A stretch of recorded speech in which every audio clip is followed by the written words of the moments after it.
रात गहरी हो चुकी थी। हवा में ठंडक थी और पत्तों की सरसराहट किसी अनजाने खतरे का एहसास करा रही थी। दूर कहीं कुत्तों के भौंकने की आवाज और बीच बीच में उल्लू की हूटिंग माहौल को और डरावना बना रही थी।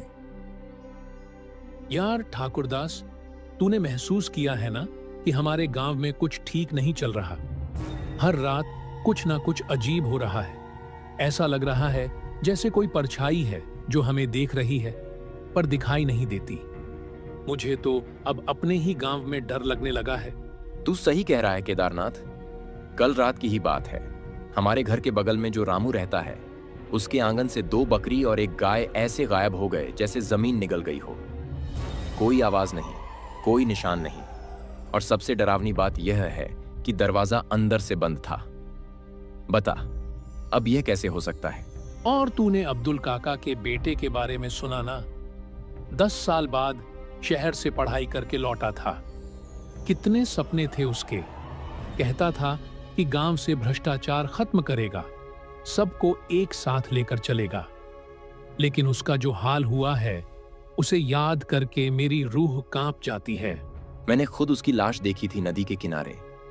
लोग कह रहे थे जब पहली बार उसे देखा गया तो उसकी आंखें पूरी तरह खुली थीं, जैसे उसने मरने से पहले कुछ ऐसा देख लिया हो जिसे इंसान देख ही नहीं सकता।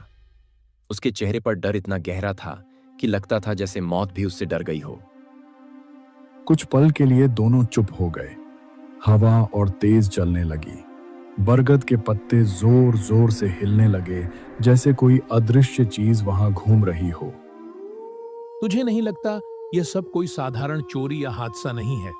मुझे लगता है इस गांव पर कोई साया है, कोई ऐसी ताकत जो धीरे धीरे सबको खत्म कर रही है और हम कुछ नहीं कर पा रहे। अगर यह सच है तो हमें कुछ करना होगा। हम ऐसे डर कर बैठ नहीं सकते। लेकिन सच कहूं तो अंदर से मैं भी डर चुका हूं। हर रात लगता है कि अगली बारी हमारी ही है। अरे तुम दोनों यहाँ क्या कर रहे हो इस वक्त? तुम्हें अंदाजा भी है कि चौधरी साहब तुम दोनों पर कितना गुस्सा है? दोनों चौंक कर पीछे मुड़े। अंधेरे में एक आदमी खड़ा था। उसका चेहरा साफ दिखाई नहीं दे रहा था। अरे हाँ, हम तो बातों में ही भूल गए। आज शहर माल लेकर जाना था। अगर देर हो गई तो चौधरी साहब सच में आग बबूला हो जाएंगे। चल केदारनाथ, यहाँ रुकना ठीक नहीं है। वैसे भी जितनी देर हम यहाँ रहेंगे उतना डर और बढ़ेगा, और जो कुछ भी हो रहा है वह यूं ही चलता रहेगा अगर हम अपनी जिंदगी रोक देंगे। फिर वह थोड़ा रुककर गहरी आवाज में बोला, लेकिन एक बात याद रख, यह गांव अब पहले जैसा नहीं रहा। यहाँ कुछ ऐसा है जो हमें चैन से जीने नहीं देगा। हमें काम भी करना है और सच भी जानना है, वरना एक दिन हम भी उसी नदी किनारे मिलेंगे, आंखें खुली की खुली। दोनों तेजी से वहां से निकल गए। पीछे बरगद का पेड़ फिर से शांत हो गया, लेकिन उसकी परछाई जमीन पर कुछ ऐसी लग रही थी जैसे कोई अभी भी वहां खड़ा उन्हें जाते हुए देख रहा हो। चौधरी साहब का हवेली जैसा घर गांव के किनारे खड़ा था। ऊंची दीवारें, भारी लोहे का दरवाजा और अंदर ऐसा सन्नाटा जैसे वहां इंसान कम और राज्य ज्यादा रहते हो। रात और भी गहरी हो चुकी थी।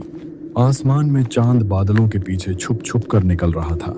केदारनाथ और ठाकुरदास जैसे ही अंदर पहुंचे, आंगन में खड़े चौधरी साहब की गूंजती आवाज ने दोनों को जड़ कर दिया। अरे तुम दोनों को काम करना है या नहीं करना है? तुम्हें जरा भी अंदाजा है कि आज का दिन कितना जरूरी था?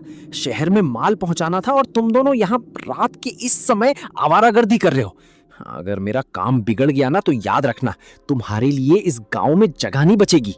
चौधरी साहब, हमसे गलती हो गई, माफ कर दीजिए। दरअसल गांव का माहौल कुछ दिनों से बहुत अजीब हो गया है। हर तरफ डर और खौफ फैला हुआ है। बस हम दोनों उसी बारे में बात कर रहे थे और बातों में समय का ध्यान ही नहीं रहा। साहब, सच कहें तो अब रात में घर से निकलने में भी डर लगता है। जो घटनाएं हो रही हैं वो सामान्य नहीं है। ऐसा लगता है जैसे कोई अनदेखी ताकत गांव में घूम रही है। हम बस उसी को लेकर परेशान थे। चौधरी साहब ने जोर से ठहाका लगाया, लेकिन उस हंसी में भी कुछ अजीब था। माहौल ठीक नहीं है, डर लगता है, अजीब घटनाएं हो रही हैं, तो क्या तुम दोनों उसे सुधार लोगे? क्या तुम दोनों इस गांव के रखवाले बन गए हो? ये सब तुम्हारे बस की बात नहीं है, समझे? इस दुनिया में वही चलता है जिसके पास ताकत होती है और पैसा होता है, और वो मेरे पास है।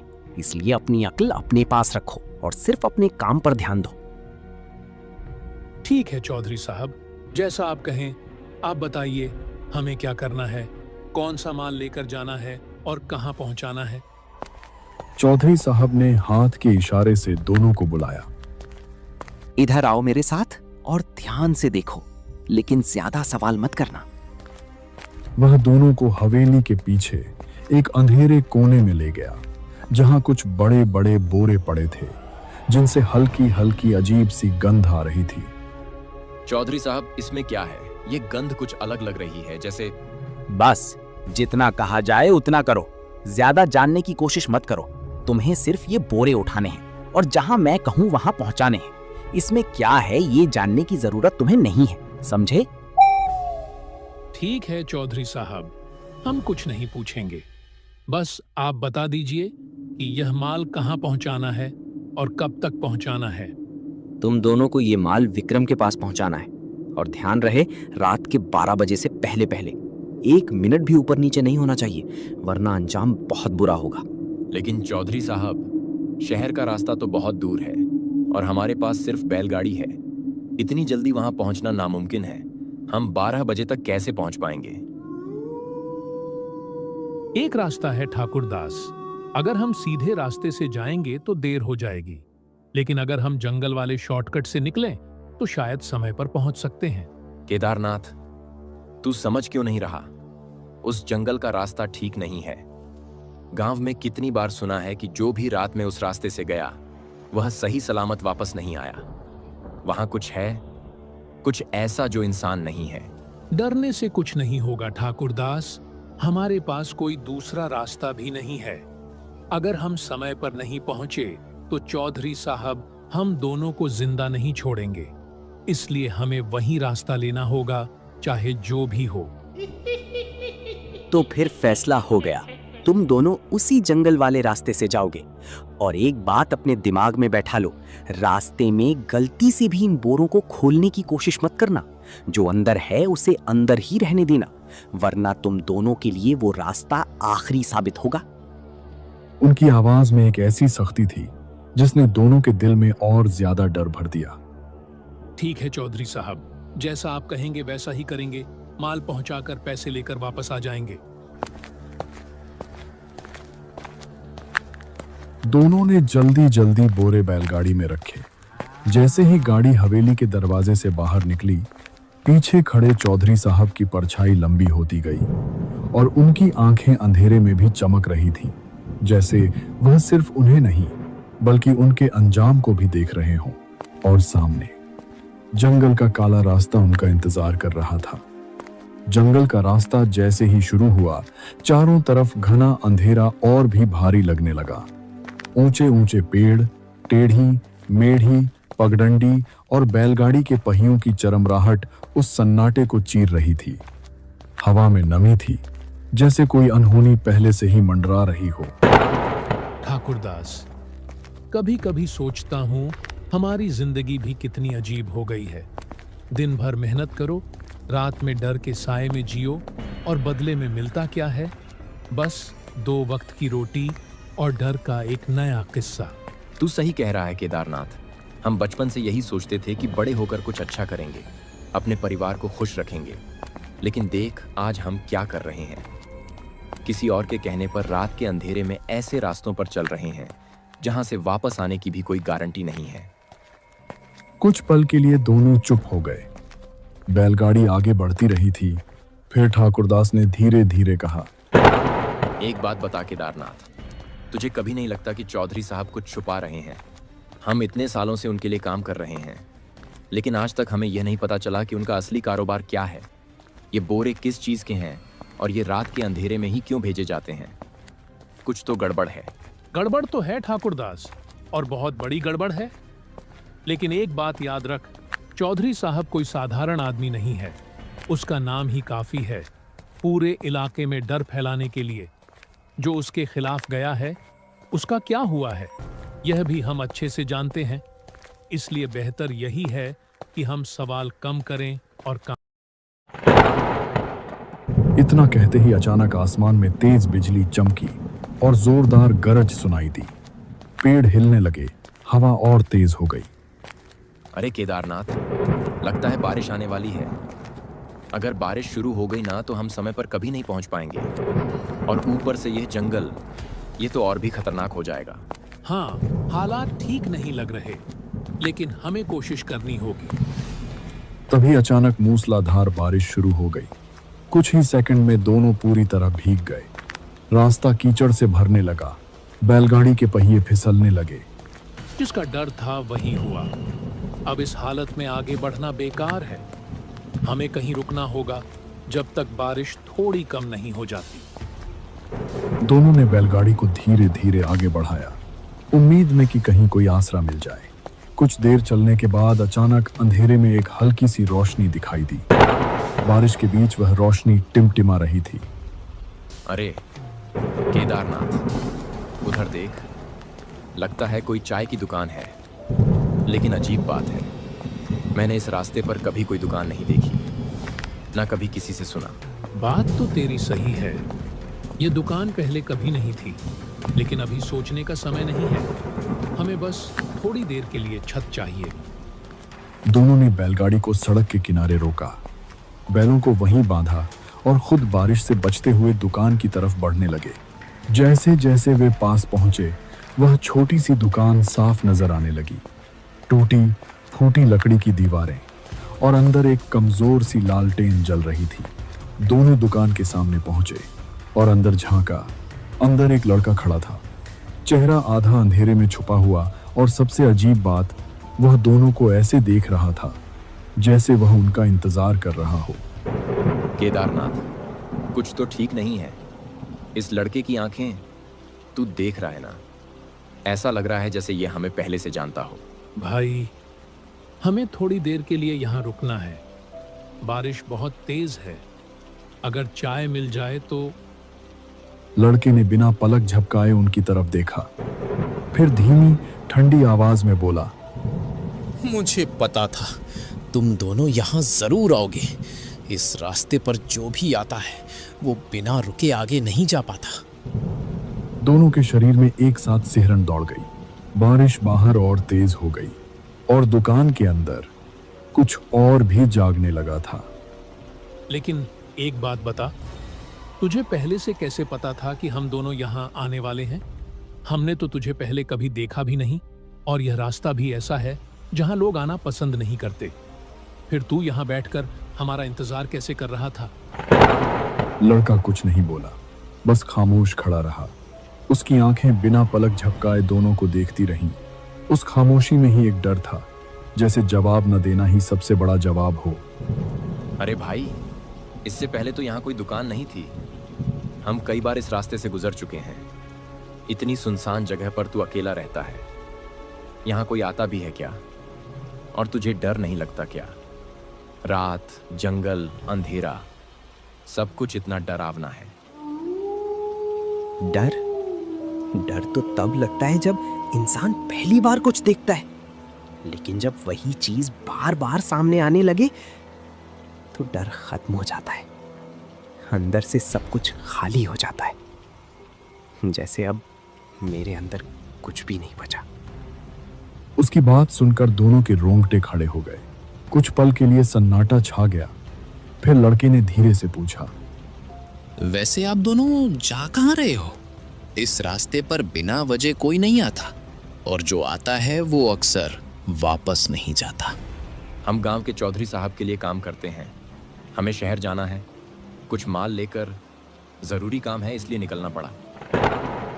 अच्छा, तो तुम दोनों वही माल लेकर जा रहे हो? क्या तुम्हें पता है उन बोरों में क्या है जो तुम विक्रम के घर तक पहुंचाने जा रहे हो? नहीं, हमें नहीं पता, और हम जानना भी नहीं चाहते। हमें सिर्फ अपना काम करना है, माल पहुंचाना है और वापस आना है, बस इतना ही।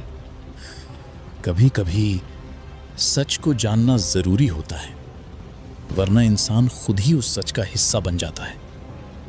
मेरा मानो, एक बार देख लो उन बोरों के अंदर क्या है। शायद तब तुम दोनों वापस जाने का फैसला बदल दो। नहीं, हम ऐसा नहीं कर सकते। चौधरी साहब ने साफ मना किया है। अगर हमने उनकी बात नहीं मानी तो हम जिंदा नहीं बचेंगे।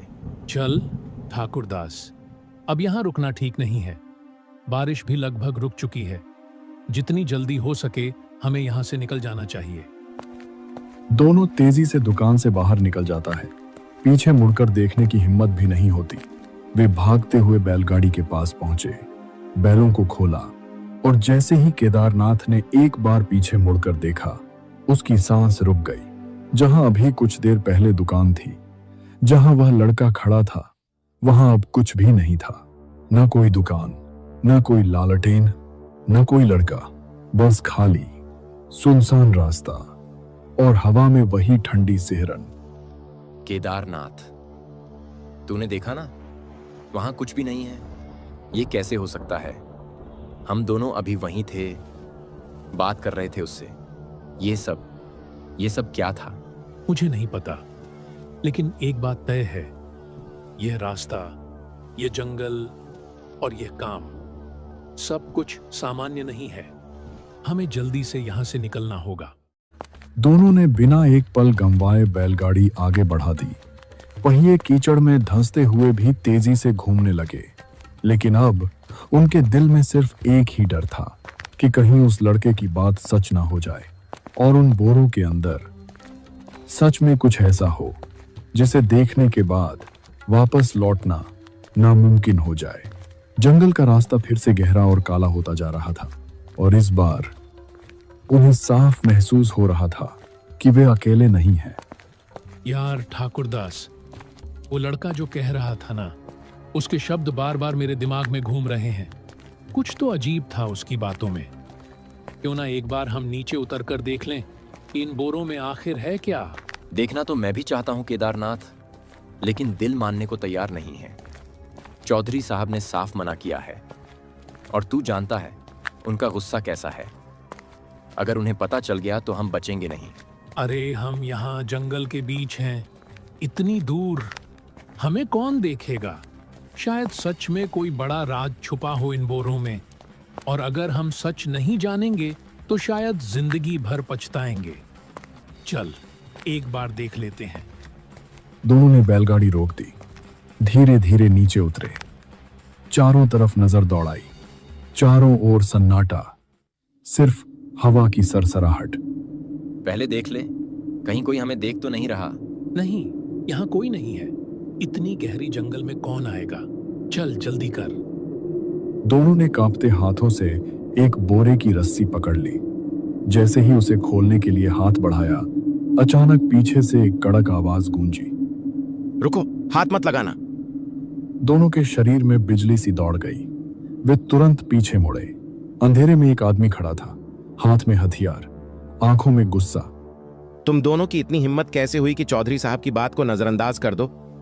तुम्हें मना किया गया था ना? नहीं नहीं, हम बस ये देखना चाहते थे कि इसमें क्या है। हमारा कोई गलत इरादा नहीं था। गलत इरादा नहीं था, लेकिन तुमने उनकी बात नहीं मानी। और जो चौधरी साहब की बात नहीं मानता, उसका अंजाम क्या होता है यह तो तुम्हें पता ही होगा। लेकिन आप कौन हैं और यहाँ क्या कर रहे हैं? और चौधरी साहब से आपका क्या रिश्ता है? मैं उनका खास आदमी हूं, हर काम करता हूं उनके लिए। और अब तुम दोनों ने उनकी बात के खिलाफ जाकर अपनी मौत खुद बुला ली है। अब तुम दोनों को जिंदा रहने का कोई हक नहीं है। वह हथियार उठाकर आगे बढ़ा ही था कि पीछे से एक ठंडी लेकिन गूंजती आवाज आई। जिंदा तो तुम नहीं बचो। तीनों एक साथ पीछे मुड़े। वही चाय की दुकान वाला लड़का खड़ा था। नहीं, ये नहीं हो सकता। मैंने तो तुझे मार दिया था। तू जिंदा कैसे है? जब तक तुम जैसे शैतान को मैं खत्म नहीं कर देता, मेरी आत्मा को शांति नहीं मिलेगी। मुझे माफ कर दो, मुझसे गलती हो गई। मैंने लालच में आकर यह सब किया। मुझे छोड़ दो। केदारनाथ और ठाकुरदास दोनों हक्के बक्के खड़े थे। आखिर यह सब हो क्या रहा है? तुम हो कौन? लड़के ने उनकी तरफ देखा। उसकी आवाज अब शांत थी, लेकिन दर्द से भरी हुई। काका जी, मैं अब्दुल का बेटा हूं, वही जो 10 साल बाद पढ़कर गांव लौटा था। जब मैं वापस आया तो मुझे गांव में हो रही अजीब घटनाओं का शक हुआ। मैंने छानबीन की और जो सच सामने आया वो बहुत भयानक था। दोनों सांस रोके सुन रहे थे। गांव के चौधरी साहब बाहर से जितने बड़े आदमी दिखते हैं, अंदर से उतने ही गंदे हैं। वो गांव की गाय बकरियां चुरवाते थे और फिर उनका गोश्त बनाकर शहर में बेचते थे, विक्रम के नाम से। लेकिन उसका असली नाम जावेद है। नाम बदलकर वो ये काला धंधा चला रहा था। मतलब हम इतने दिनों से उसी काम का हिस्सा थे। हाँ, और जब मुझे ये सब पता चला तो मैंने उन्हें रोकने की कोशिश की, लेकिन उन्होंने इसी आदमी के जरिए मुझे मरवा दिया। हथियार वाला आदमी जमीन पर गिर पड़ा, डर के मारे कांपते हुए। हम इतने दिनों से उसके लिए काम कर रहे थे, लेकिन हमें कभी पता ही नहीं चला कि हम किस गुनाह में शामिल थे। इंसान की सबसे बड़ी गलती यही होती है, वो बिना जाने किसी के लिए काम करता रहता है, लेकिन जब सच सामने आता है तब बहुत देर हो चुकी होती है। अब तुम दोनों सच जान चुके हो। आगे क्या करना है ये तुम्हारे हाथ में है। सही का साथ दोगे तो डर खत्म हो जाएगा। इतना कहकर उसका शरीर धीरे धीरे धुंधला होने लगा और अगले ही पल वह हवा में विलीन हो गया।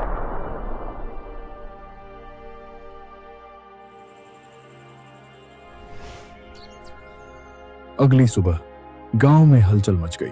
पुलिस सीधे चौधरी साहब के घर पहुंची, सबूतों के साथ, और कुछ ही देर में चौधरी साहब हथकड़ी में जकड़कर ले जाए गए। गांव के लोग पहली बार राहत की सांस ले रहे थे और केदारनाथ और ठाकुरदास अब सिर्फ मजदूर नहीं थे, बल्कि सच के गवाह बन चुके थे। जंगल फिर शांत हो गया, लेकिन उस रात की कहानी हमेशा के